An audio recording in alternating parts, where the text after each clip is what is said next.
Assalamualaikum warahmatullahi wabarakatuh. Halo semuanya.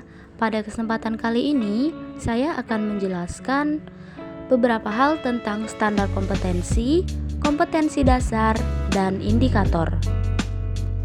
Video ini sengaja saya buat untuk memenuhi tugas pada mata kuliah Desain Pembelajaran.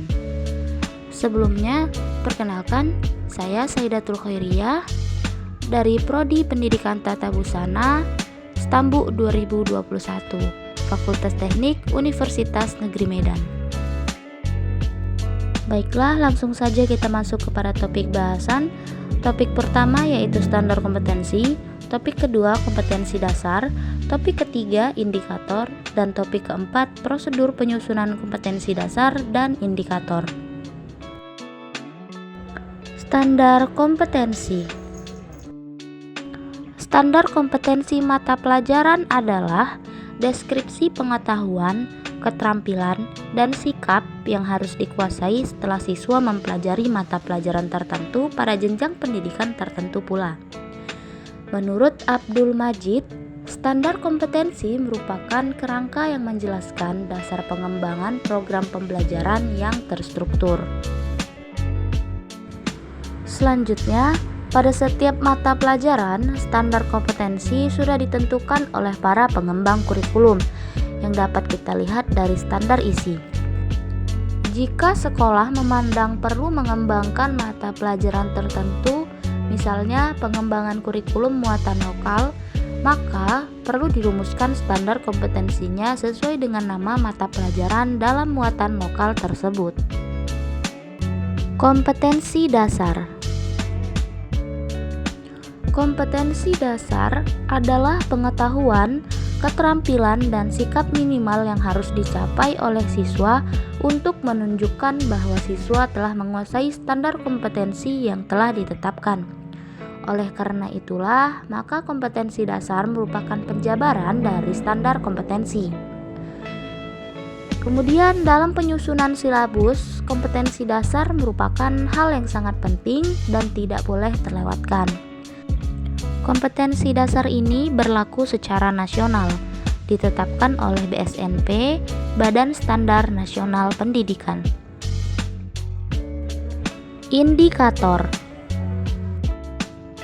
Indikator merupakan penanda pencapaian KD yang ditandai oleh perubahan perilaku yang dapat diukur yang mencakup sikap, pengetahuan, dan keterampilan.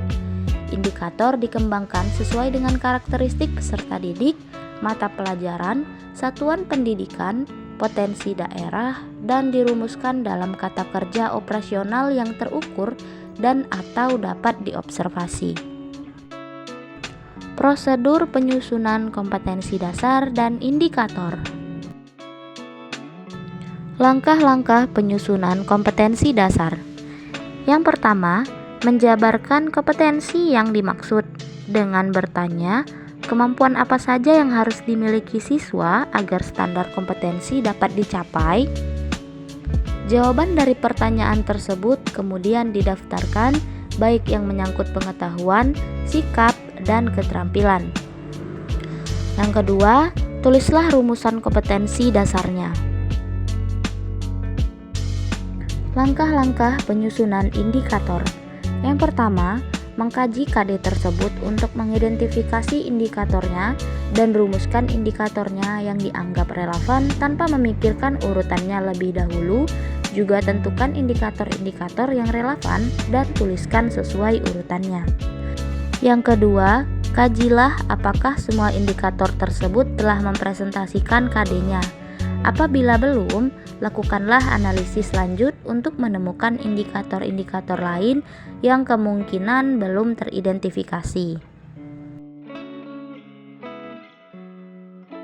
Selanjutnya, tambahkan indikator lain yang sebelumnya dan rubahlah rumusan yang kurang tepat dengan lebih akurat dan pertimbangkan urutannya.